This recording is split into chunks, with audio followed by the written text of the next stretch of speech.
Hi, welcome to my video. My name is Linda. I am a Stampin' Up demonstrator and today I'm going to share with you my 2020 planner. It's a digital planner and I've made it specifically for Stampin' Up demonstrators. I have an iPad Pro 11 inches and a second generation pencil, and I use for my PDF interface GoodNotes 5, which I find very simple and very easy to use. The little scratch in the corner, I smashed my screen yesterday. I was so upset because I've not had this Pro very long. It was a retirement gift and I've been busy with it. So on the left is all the tabs that will take you to me, except of course the Stampin' Up and the free pick. Now the free pick is on there because all the pictures and the digits and the widgets that you see I have taken from free pick because it's free and you can use it for any purpose. So please don't be worried about copyright. It's all available for you to use yourself. Just click the link. Intro page. Obviously you're going to have to read that one and any tips about the planner. And then we're on to the contents page, and this is the index stroke contents, or otherwise known as the home page, which is what that button is. So on the left are lots of bonus tabs for you to use. So we're going to use buttons on the page and tabs on the side, okay? If you click one, it will take you to the page. And then if you click the tab, so the tabs and the buttons work equally the same. Then moving on to the contents buttons and the contents tabs on the top link together. They are the same thing. It's just that I thought it was helpful to have a home button for you to come home and refresh and itemize on your index. So let's click onto the button A to Z contacts and it takes you to the A to Z contacts, which I find extremely useful for keeping clients' details or any communication details. Don't forget with GDPR you need their permission, so you can't put anything on there without asking first. It can be verbal or written, it's your choice. And that just tends to be a page where I keep all conversations, and the little square on the corner there, that's for me to write down page numbers, because let's say you have a contact with 3 pages of information, then I would write 1, 2, 3 in each page. Then moving on to Stampin' Up, we can use the tab on the top or the button on the home page. Stampin' Up has its own index. You can click the links on the right, external links. They will take you to the Stampin' Up homepage, and also the Colour Your World will take you to the Stampin' Up homepage.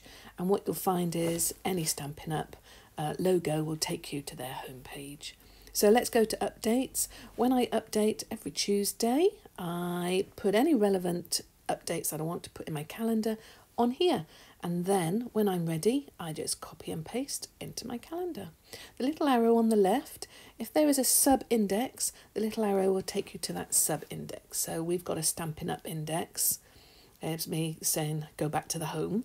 So we've got a Stampin' Up index, and that little button takes you just to that index. Workshop hit list, everything you could possibly want in your workshop. Now I just tick or dot. I tick to say it's in my bag, and I dot to say I don't need it. My wish list, identical to the Stampin' Up wish list. You just put down your item, your page, your description and price. And I do this and I colour code them, so I highlight them when I ordered or highlight when I purchased. But this is everything I'd love to have. Also, I've put a little box to indicate other pages. There is an external link to a calculator to help you add and subtract. Thought that would be helpful. Then moving on to my craft room, and this is my most favourite page of all. I love it. Every single colour that, so this is the Colour My World basically, put into a tab system, and I've downloaded all the colours and I've put them into segments, and all I do is when I have something I colour code, and green means I've got it, and I do a green line to indicate I've got it, and a dot if I've got partial. So you know when you do a group order of card, you can get like the taster session, the taster pack, can't you? Well, I dot that to say it's just a taster pack. But if I've got a whole pack, and I put a highlighter across, and then I just do different colours for, for the wish list. Expenditure, now this is income and expenditure, which helps me enormously for my accounting. So I put that in because I use it a lot. So taking into account, I've downloaded everything from my paper planner, and I've just copied everything into my digital. And in my paper I had income and expenditure. So the calculator's there to help you with your running totals and any calculations you want to do. So I've also added a CSV button there, which is great for rolling. Little box to indicate there may be more than one page. So back to the index, project costings, and this is another one I use all the time. Every single project I have made I cost, because I don't know if I'll put it on my Etsy shop, I don't know if I'll sell it to friends, so at least I know how much it costs. I do it by resource and the size, because I also do YouTube, so the size comes in handy for anybody outside Europe. But I do centimetres and inches costings, and also I have a number box at the top there. I do price for the whole project, and that's before discount, and then I do a demo discount calculator there on the left for helpfulness, because I like to be helpful. Don't be shy when it comes to using your planner. Click everything, because you never know, it might take you somewhere smashing. Project planning, so everything I want to plan ahead, workshops, weekly card meets, I put in there, and ideas. And then I have a customer base, because I now have a customer base and it's nice to stay in touch. So I put their name and email, don't forget to ask permission. And anytime I contact them or communicate with them for a purpose, then I put a little dot in the month. I put the key at the top for colour coding, so it could be email contact, it could be a new catalogue sent, that sort of thing. So the key is there for you. You may have lots on your customer base, so I've put the square on the right hand side so that you can add page numbers. Back to the index. And then we have a blank, so if you come up with something that you'd like, you can add that in. So that's the Stamping Up. Hope you like it, and that was the whole point of making this planner for my small business. Social media index has everything you could possibly want for social media. The planner on the front is when are you going to post during the week, and I just put in the little logos which are on stickers, and I've done for you. So the planner is just like the Stampin' Up planner. All your ideas you can dump down in there. And the tracker is, if I do use YouTube and I've been online and I've downloaded, I put a little dot on there. And the video list, which is another helpful thing. So I number all my videos and I give them a title, and then I process them. And it's a good way of keeping track of your videos and which ones are coming up next. So nifty. I use this one a lot too. And then I have links to Facebook and Instagram. Now at the moment I only use YouTube, Facebook and Instagram. So I have actually not only done these as a tracker, etc. You can get the tracker on the sticker actually. So don't be worried if you've got Twitter. You can use the tracker, etc. from the sticker section. And those blank ones there are for your purposes to use however you want. So if you use other social media interfaces, then they're there for you. So we're going back home and we're moving on to the ideas and creativity page. This is a blank which I've just left because I at the moment have about 8 pages of ideas and creativity. So I keep them blank. You can just fill them as you wish.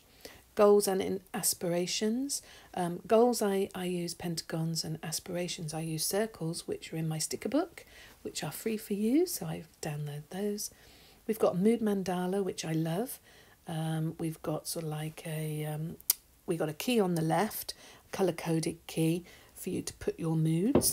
And on the top, I've put date from to, because the mandala I use is a large one and it's not segmented, so it might take me 6 months to complete. So I've done that for that purpose, really. And then the boxes, if you do more than one in any year, you can just put your box number so you know where you're at. Back at the home, frequent dates. Now, frequent dates is just like a planner page. Any dates like birthdays, anniversaries, or regular payment dates, I put in here. Then going back home, we're near the end now, yearly overview. And the yearly overview is full of links. It's monthly links and weekly links. Unfortunately, I don't plan by daily. However, I have made a daily planner in case you do, and you can put them in. So by just clicking on any of the months, like so, it will take you to that link. So it will take you to the month. Then by clicking on any week, it will take you to that week. So we'll just try one out and it will take you to week 29, the 13th of July. Also on the yearly overview, I have a tab at the bottom which takes you to 2021 future dates. So you can add in there any dates that are coming up in 2021. So you've always got that future planning if you need it. So we're on the final tab, the templates, and there's lots of templates for you. We've got the grid page. I'm going to zoom in on each one so you can see, and I've used the dot system for the grid page. We've also got a lined page. I've used dots for that too. I like the subtle effect, and that's why I've called it the Elegant Planner. I don't know, it's just my preference really. There's no arrow on the left because these are pages that you might include anywhere in your planner. So if you have an arrow that takes you back to a page, it's not really helpful. So these blank pages are for you to include anywhere that you want to use them as an add-in page. So, you know, you might, under your goals and aspirations, want a blank page underneath, so you can add that in. So as a special, I've got UK special dates, and it's the yearly overview, and it's giving you UK holidays and UK observances of England, Ireland, Scotland and Wales. So this is a UK dates. There's 2 pages, and if you click the link underneath, that's where I got the information from. So anywhere I've used information online, I've included a link so that you know where it's from and you can use it. It's a great calendar link, so, you know, feel free. But what I've done for your convenience is I've just cropped in and copied in date order anything relevant for the UK. You know, you might want to use more than one holiday system, so I thought I'd add them in. Then moving back, we've got the US special dates, and US special dates is exactly the same except there are 3 pages. The link is in there for you as well. They have so many more calendar dates than we do in the UK, but they're a bigger country, so they're bound to.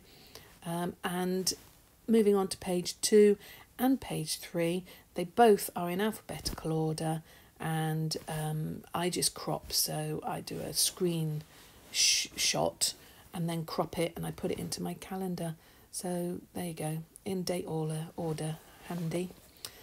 Going back home, and we're moving now on to the monthly planner. I'm only going to show you January. Remember, you can use your yearly overview to jump into your calendar, or you can go straight to the tab and jump to your calendar. So each tab goes to the month. There we are. I've only put the days of the month in. I've not put any overflow or previous because I wanted blanks, because I put lots of stickers in and emojis and calendars and all sorts of bits of weird and wonderful pretties in there. And I wanted you to have the room to do that too. That's what a planner's all about, isn't it? Throwing your thoughts out there. This is my weekly, and I've done similar. I've left a note section on the right there, and I've left to do underneath. And here's the daily planner. So if you do want to do the daily, I'm not a daily person, but I've done it just in case you want to include it and add it in behind your weekly. There's lots going on the daily, and I hope it will be helpful if you do. I do 8 till 8 because anything after 8 I'm dead. So obviously this plan is based on me, priorities and to-dos, and various other things that you might find quite helpful. Weathers and moons and various stickers I've got in my sticker booklet, which I'll show you later. So I've gone back to the templates page and we're moving on to the sticker book. In the sticker book, I've put multiple tabs for you to use because you'll find your own stickers, but I've done some generic ones which are in the sticker link. So if you click on the link, and I'm going to follow through, it will take you to Dropbox. And in Dropbox, there are the tabs to match the tabs inside your sticker book, or the buttons inside your sticker book. And I've labelled them appropriately, so you can just copy them over. But if you click on the file, and I'll show you one now, I'll take you into monthly. So if you click onto monthly file, this will be everything that you might want to use on the monthly calendar. So I won't go into too much detail because that will be another video on another day. But every time you click a button on the sticker book, it takes you to a blank page, and it's for you to add in any stickers that you want to. I have put little number page squares on the top of each one. So going back home. Thank you for watching. I hope this was helpful. I would love it if you could like and subscribe. I'll be doing Plan With Me sessions through YouTube soon. Bye.